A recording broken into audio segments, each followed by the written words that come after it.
Hello' everyone, আজি মোৰ প্ৰথমটো ভিডিঅ' আপোনালোকলৈ বুলি আগবঢ়াইছোঁ। আজি মই বনাবলৈ লৈছোঁ বাঁহৰ গাজ আৰু ৰঙালাওৰ ভাজি। আহকচোন চাওঁ তেতিয়াহ'লে মই আজি কেনেকৈ বনাইছোঁ। প্ৰথমতে বাঁহৰ গাজখিনি ধুনীয়াকৈ গুচাই ল'লোঁ,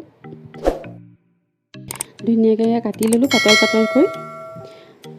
পাতলকৈ কাটিব আপোনালোকেও।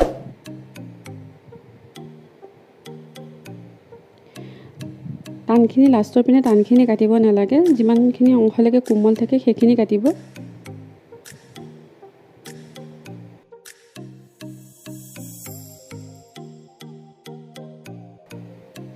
ৰঙালাও ল'লোঁ, ৰঙালাওখিনি ধুনীয়াকৈ বাকলি গুচাই লওঁ। দালি এমুঠি ল'লোঁ, দালি এমুঠি তিয়াই ল'লোঁ। তাৰপিছত কাটি থোৱা ৰঙালাও আৰু বাঁহৰ গাজখিনি ধুনীয়াকৈ ধুই ল'লোঁ।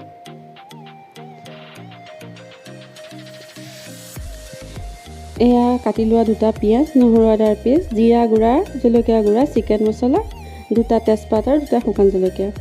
এয়া গৰম কেৰাহীখনত মিঠাতেল দি ল'লোঁ জোখমতে।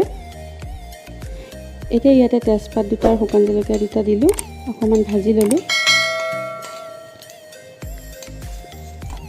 এতিয়া কাটি লোৱা পিঁয়াজ দিলোঁ। পিঁয়াজখিনি অকণমান টাইম ভাজি ল'ম। অকণমান পিঁয়াজখিনি ভাজি লোৱাৰ পিছত ইয়াত মই আদা নহৰুখিনি দিলোঁ। অকণমান এনেকৈয়ে ভাজি ল'ম।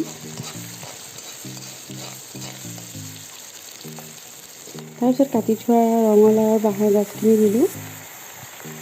ইয়াত আপোনালোকে কঁঠাল গুটি দিব পাৰে, কিন্তু মোৰ ওচৰত আজি নাছিল বাবে মই কঁঠাল গুটি নিদিলোঁ।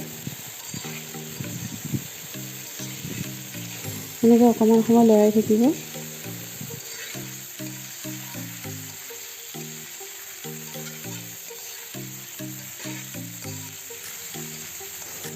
মই ইয়াত ধুই থোৱা দালিখিনি দি দিলোঁ।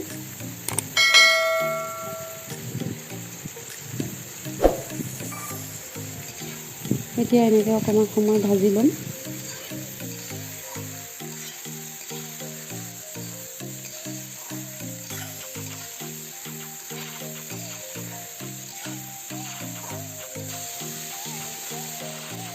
ইয়াৰ পিছত আপোনালোকে ইয়াত সোৱাদ অনুসৰি নিমখ দিব।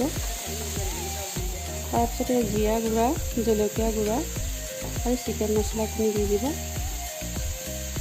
দি পেলাই আৰু অলপমান টাইম এনেকৈ ভাজি ল'ব।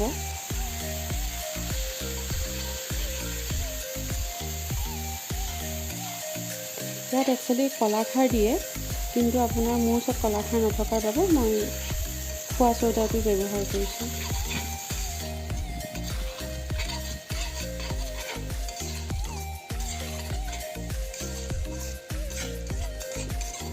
এয়া মই ইয়াত এতিয়া খোৱা চ'দা দিলোঁ। এতিয়া ভালকৈ লৰাই ল'ব লাগিব। ইয়াত ভালকৈ লৰাই লৈ অকণমান আৰু অলপ টাইম মই ভাজি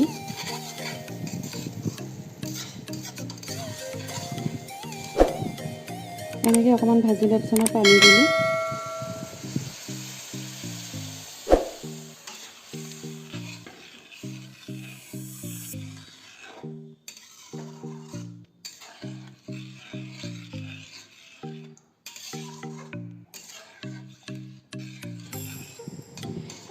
এনেকৈ পানীখিনি দিয়াৰ পিছত মই ঢাকনাখন মাৰি দিলোঁ।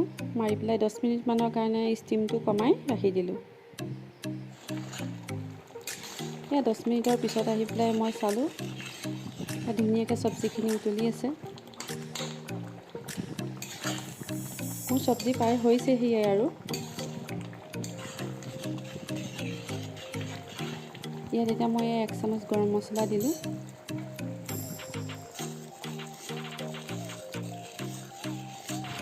এতিয়া এইখিনি মই কাঢ়ি দিলোঁ। খাবলৈ বহুত ধুনীয়া হয়, আপোনালোকেও বনাই খাবচোন, বহুত ভাল লাগে খাই। আৰু ভিডিঅ'টো ভাল লাগিলে লাইক, শ্বেয়াৰ, কমেণ্ট কৰিব আৰু মোৰ ইউটিউব চেনেলটো ছাবস্ক্ৰাইব কৰি দিব।